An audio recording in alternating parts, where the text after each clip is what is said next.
With a casual flick of his wrist, the boy sent the tennis ball soaring in a perfect arc into the net. The scene left everyone stunned in an instant. Even the school team star players could believe their eyes. They never expected a freshman transfer student to be this skilled. 怎么又是你呀？还挺简单的嘛。拽什么拽啊？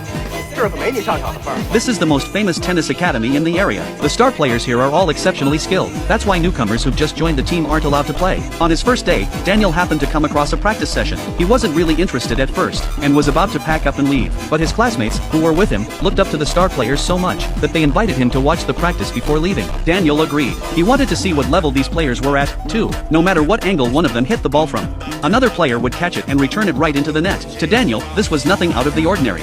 But to everyone else, it was incredibly impressive. 好厉害呀！我从没看过这么精彩的练习赛。哎呀，学长们还是一样的强啊！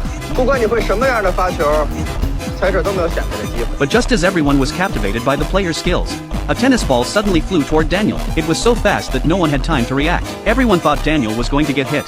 But to their surprise, he simply swung his racket casually, and the tennis ball landed perfectly in the opposite pocket. This left everyone stunned in an instant, because even they couldn't have reacted in such a short amount of time, let alone hit the ball into the pocket so effortlessly. Mark, the team substitute, rushed over and grabbed Daniel by the collar. 怎么又是你呀？ The two had had a previous run-in. Not long ago, Mark, relying on his status as a team substitute, had been showing off his grip on the train, only to have Daniel publicly point out his mistake. He'd been trying to regain his dignity, but Daniel had beaten him 3-0. Now, seeing Daniel excel once again, he used his position to make things difficult for Daniel. 拽什么拽啊？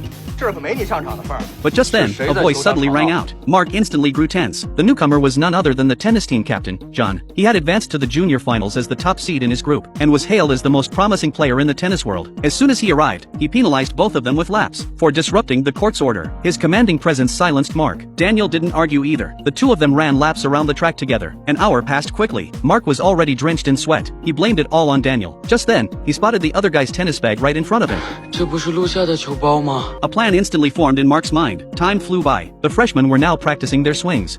But Daniel couldn't find his racket anywhere. Just as he was searching, Mark stepped forward to taunt him again. 小孩儿，你胆儿够大的，没带拍子就敢了。 Daniel didn't want to engage, but Mark insisted on playing another match. Then a younger teammate handed him a racket. Mark tossed it to Daniel without a second thought. Only then did Daniel notice the strings were badly snapped. Clearly, this was all part of Mark's scheme. His goal was to make Daniel look like a fool.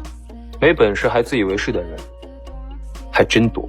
When Daniel agreed to the challenge, everyone assumed he was bound to lose. After all, a racket in such terrible condition was practically useless. Little did they know that what happened next would completely change their minds.